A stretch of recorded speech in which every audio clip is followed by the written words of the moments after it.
Good morning, Panaracer International Grand Prix of Gravel Virtual Challenge participants. We are kicking off day one, August 29th, 2020. And this is a quick update to demonstrate how to properly log your miles. I am your virtual challenge host, Kevin Lee with the Ministry, and we will keep this one short and to the point. It's pretty straightforward how to do this. It does not take a lot of technical expertise, but we will go over some of the details of our preferences and expectations, particularly if you expect to get the higher mileage totals or the faster times. Realistically, the more mileage you accumulate and the faster times you accumulate, the more scrutiny that others, we're not saying us, we're not the police force on this, but we all know how the real world works. That's when others will be looking at the details of your accomplishments, so you want to be able to back them up if needed. Step one, you just go to the registration page, bikesignup.com/Panaracer Challenge. And across the top, there is a tab for results. Click on that. And post virtual results, kind of in the middle of the page here. You submit your virtual results.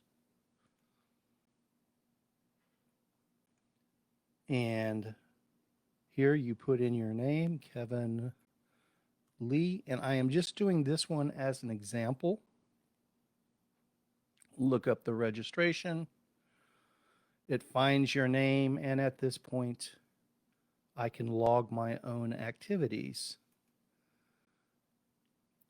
So we're going to put in a fictitious ride at the moment just to demonstrate it. We're going to say it was completed today. And we're going to say that we completed 2 miles. Now, here's where I want to show you what's really important. Enter your time. So I have the same, we're going to call it a ride, even though this was a hike, but the same activity on Ride with GPS and also on Strava, okay? This is extremely important. It shows my moving time for this hike on Ride with GPS anyway, 24 minutes and 31 seconds. We know I didn't hike 2 miles in the Windmill Hill area in 24 minutes. The way the GPS tracker works, if you're below a certain speed, it's going to assume you're paused. My actual total duration was 1 hour 30:52. So that's my actual time. Makes sense? Let's not use moving time. We want the pauses to be accounted for. So we want the total duration of the activity. So I go back to this. It was 1 hour, 30 minutes, and I believe it was 52 seconds.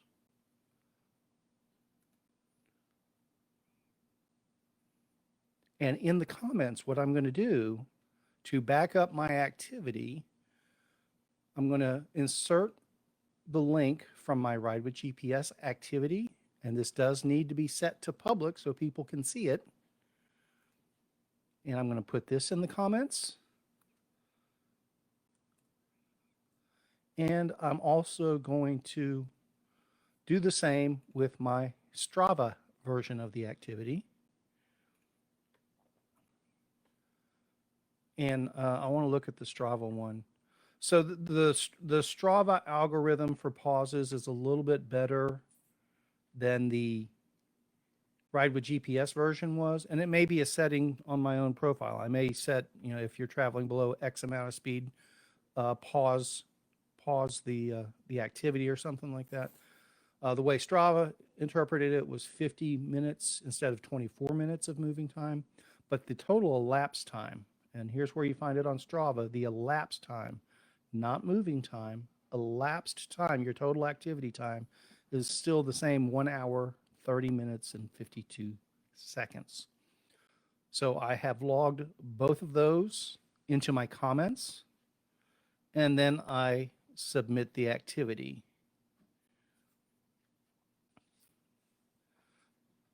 So right now, this has been saved. The way we have it set up presently, each activity submission does have to be reviewed on our end before it shows up in the results. We don't expect that to be the permanent setup for this. Probably just for the next couple 3 days, maybe a week at the most, as people get used to uploading their activity details. And that way, if there's any discrepancies or confusion, we can address them on the front end as opposed to getting errant results posted that need to be adjusted after the fact. You can upload or submit multiple events for the same day, multiple times, multiple activities for the same day. At this point, I can see my individual results. It hasn't been approved yet, so let me see if it shows.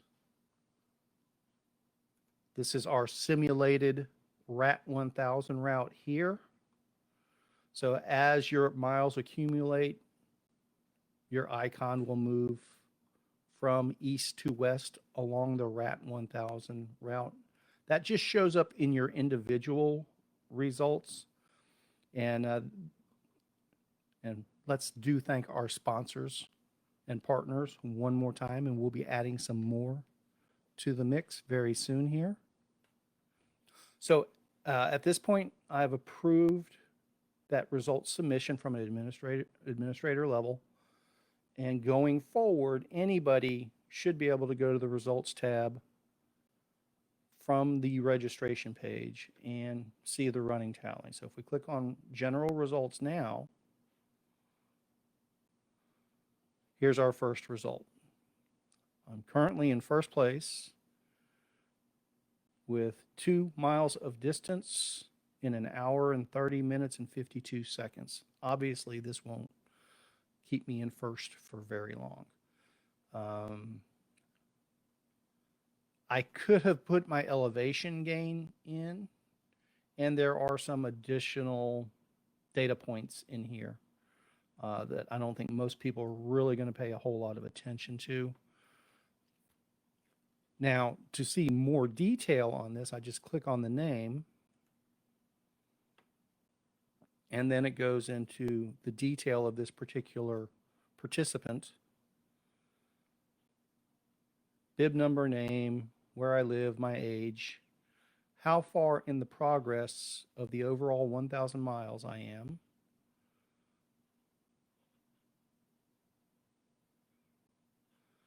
There is a photo submission thing. We'll do a different video on that. And then here's kind of the here's the activity detail. So this one, there's multiple activities. You'll see each one individualized here under activities. But on August 29th, it was a 2-mile ride in 1 hour and 30 minutes. If I'm somebody that's curious about the details of that ride, at that point, I can highlight the URL and go to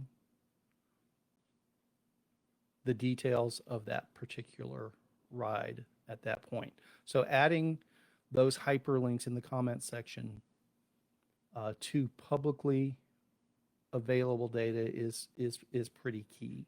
The expectation is that the riders will provide that data themselves as needed. This way we don't have to set up a separate database and get permissions and everything like that. So this is pretty straightforward. This is, if you have any questions, leave them in the comments below or send us an email. Again, the key thing is, at least for the first few days, we'll probably be approving submissions before they are posted. So don't expect your results to show up immediately in that results page, at least for the first few days. And then after that, we'll probably take the admin approval restrictions off once we're confident people are comfortable putting in their data.